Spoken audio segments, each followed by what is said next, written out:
Allez-y. Merci. Je suis Vassidiki Diabaté. Je suis expert en relations internationales. Je suis là ce matin au titre de RCDAO parce que on m'a contacté en juin pour proposer un plan de réforme pour la gestion de cette structure. Ce que j'ai fait, ce plan a été adopté et nous sommes rendus en septembre à Bruxelles pour lancer.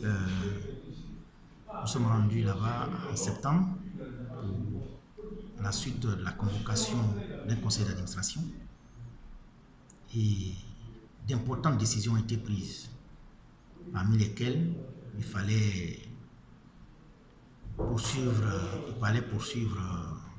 le déguerpissement de l'ancien représentant résident et deuxièmement, il fallait mettre le plan de restructuration en place en faisant un appel à candidature pour qu'il y ait un nouveau représentant résident en Côte d'Ivoire.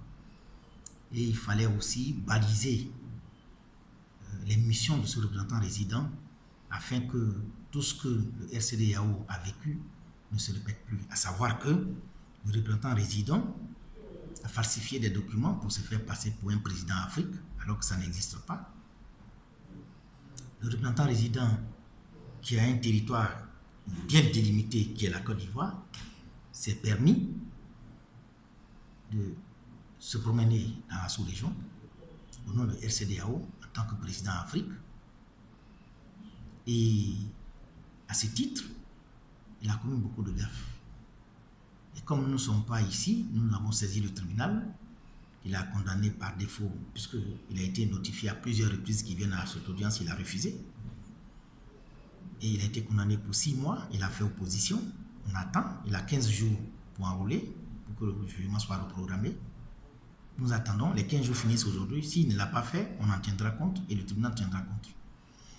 Donc il fallait mettre un système de gestion en place, décentralisé, un système de gestion décentralisé en place, pour que chacun connaisse sa place dans la gestion et dans le fonctionnement de RCDAO, conformément aux orientations du président du conseil d'administration, Degui Dawa, qui est l'initiateur de ce grand projet au profit de l'Afrique. Vous avez un message à passer? Le message, c'est que j'ai demandé à la presse de nous soutenir dans ce noble combat, car la pauvreté ne fait que grandir en Afrique, et plus particulièrement en Côte d'Ivoire, malgré tous les efforts du gouvernement.